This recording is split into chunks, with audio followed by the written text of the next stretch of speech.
How to fix FaceTime not working. Step 1.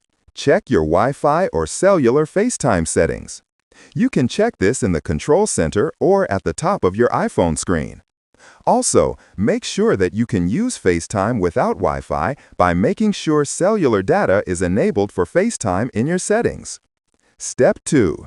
Sign out of FaceTime and sign back in. 1. Open the Settings app. 2. Scroll down and tap FaceTime. 3. Tap your Apple ID.